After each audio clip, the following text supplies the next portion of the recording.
Hello, today I'll be walking you through how to solve the following initial value problem using the method of undetermined coefficients. We have y double prime plus 9y is equal to cosine 3x plus sine of 3x with the initial values y at 0 is equal to 3 and y prime at 0 is equal to 4. So we'll start by finding the complementary solution by setting this left side of the equation equal to 0, and we will use our m's. We have m squared plus 9 is equal to 0, which tells us that m squared minus 9, well, m squared equals negative 9, which tells us that m is equal to the square root of negative 9. You can pull that 3 out to tell you that m is equal to 3 times the square root of negative 1, or m is equal to 3i, which gives us our complementary solution over here. Y sub c is equal to c1 cosine of 3x plus c2 sine of 3x. So let's move on to finding our particular solution. Originally, because we have a cosine or a sine, our original y sub p would be a cos 3x plus b sine 3x. But you can see that that's already in our complementary solution. So we're going to have to raise both of them to a power of x. So we're going to use y sub p equals ax cos of 3x plus bx sine of 3x. And then we'll take the derivative of that to get yp prime. You know, the product rule, it gives us a cos 3x minus 3ax sine of 3x plus b sine 3x plus 3bx cosine 3x. And then we'll group that together to make it look a little bit nicer, bring our cosines and our sines together inside of our parentheses. And then let's take the derivative of that to get yp double prime. Okay? It's a little hard to get in the frame here, but as you can see, we have yp double prime. It's the product rule all the way through, so we'll take the derivative of this, multiply it by that, and then we'll take this and multiply it by the derivative of that, which is a lot, but it's not bad. And then we'll clean it up, grouping everything together to give us that our yp double prime would be 3b plus 3b minus 9ax cosine of 3x and minus 3a minus 9bx minus 3a sine of 3x. And obviously you can combine your like terms there to make that look nicer, to tell us that our yp double prime is 6b minus 9ax cosine of 3x plus a negative 6a minus 9bx sine of 3x. Okay, now we have our yp double prime. Now don't forget, our original equation up here, we're now going to plug in our y sub p's for. So we're going to take our y sub p double prime and add it to 9 times our y sub p. And we're going to set it equal to this side. So doing that,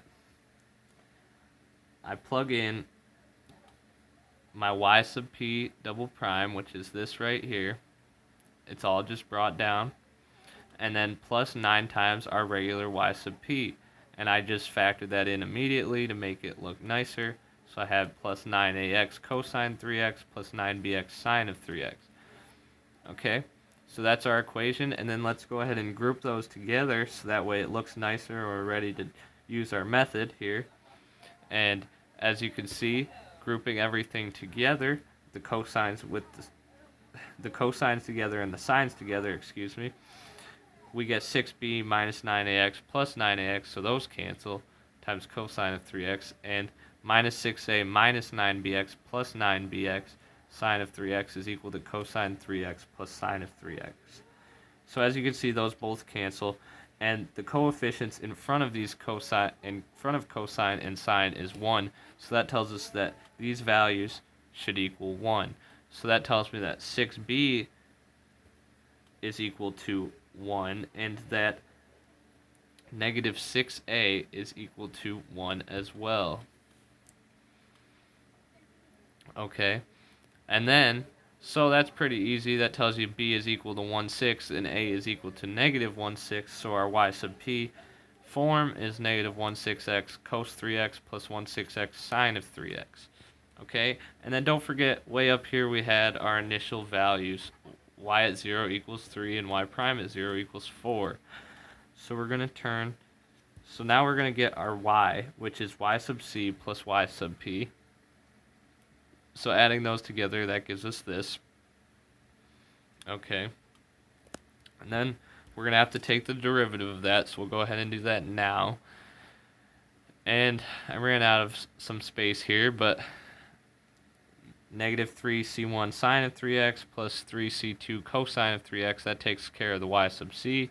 And then it's the product rule for your y sub p, the derivative of the first times the second plus the first times the derivative of the second, and this turns into a positive. And then we have plus 1/6 sine of 3x because it's the derivative of the first times the second, and then add the first times the derivative of the second. So I brought the 3 inside there. Okay, and then plugging in y at 0 to equal 3, you can see that c1 cosine of 0 is 1, so c1 sine of 0 is 0, and these both have x in them, so those go away as well. So that tells me that c1 is equal to 3. Okay, and then I'll plug in y prime at 0 equals 4. When I plug in to y prime for 0, I have a sine, which is 0. I have 3c2. Cosine of 0 is 1, so 3c2. I have negative 1/6 because this is equal to 1. And then these are both, this is times x, and it's a sine, so that's 0. This is sine, so that's 0, and this has an x, so that's 0. So that tells me that 3c2 minus 1/6 is equal to 4.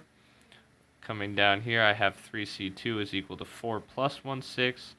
4 times 6 is 24, so it's 24 plus 1 over 6, or 25 over 6.